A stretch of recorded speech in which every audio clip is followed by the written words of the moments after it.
অনেকের গন্তব্য পাল্টে গেছে, সবাই বসার সুযোগ এরকম জায়গাতে পায় না। আমি জানি ঢোলে বাড়ি পড়লে 5,000 লোক এক্ষুনি জড়ো হয়ে যাবে, কিন্তু সত্যি সত্যি এটা আপনি আমার সাথে বিশ্বাস করবেন যে মদের দোকানে লাইন পড়ে আর দুধ দেওয়ালাকে বাড়ি গিয়ে দরজায় ঢোকা মারতে হয়েছে। নাও ভালো মন্দটা আসলে এরকম ভাবেই তৈরি হয়ে গেছে আমাদের এই সমাজে।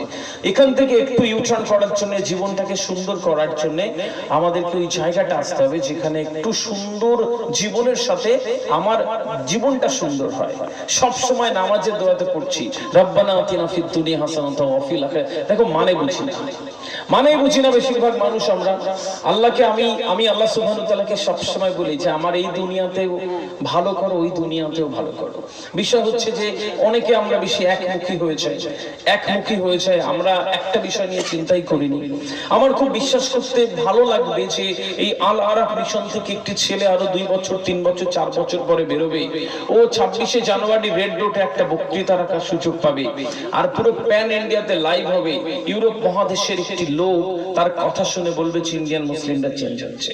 এরকম নেই, মানুষের কালচার চেঞ্জ হয়ে যাবে, মানুষ বুঝতে পারবে যে হোয়াট অ্যাকচুয়ালি কল ইসলাম। কোরআন হাদিস তো আমি আর আপনি পড়বো, অন্য একটি ধর্মের মানুষ যখন আমাকে আর আপনাকে দেখে তখন আমার আর আপনার মধ্যে কোরআন শরীফকে খোঁজে, হাদিসকে খোঁজে, নবী করিম সাল্লাল্লাহু আলাইহি সাল্লামকে খোঁজে এবং আচার ব্যবহারটা দেখে বোঝে যে আসলে ধর্মটা কেমন। আমার আর আপনার আচরণের ঠিক নেই, বুঝতে হবে এইগুলো। যখন আমি বুঝতে পারবো এই জাতি শ্রেষ্ঠত্বে যাবে, এই জাতি আস্তে আস্তে উত্তরণের পথে যাবে। সম্মানিত উপস্থিতি, এর জন্য এডুকেশন দরকার, এর জন্য শিক্ষা দরকার। আর এই শিক্ষা নিয়ে যারা কাজ করে এটা উপর থেকে সিলেকশন হয়, আমার খুব ভাবতে ইচ্ছে করে।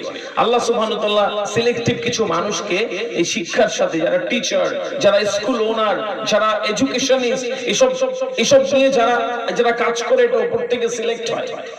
তা আমি প্রথমেই আপনাদের কাছে একটু জোরে করতালি ছিলেন আজিজুল সাহেবের জন্য। প্লিজ একবার জোরে করতালি, যে এরকম একটা দুর্দান্ত একটা এডুকেশনাল ইনস্টিটিউট করবার মানসিকতা দেখিয়েছেন। আমি জানি একটা চামড়ার কারখানা করলে বেশি টাকা পেত, 4টা ট্রাক কিনে সীমান্তে দিলে বেশি রোজগার হতো, আরো অন্য কিছু করলে বেশি রোজগার হতো।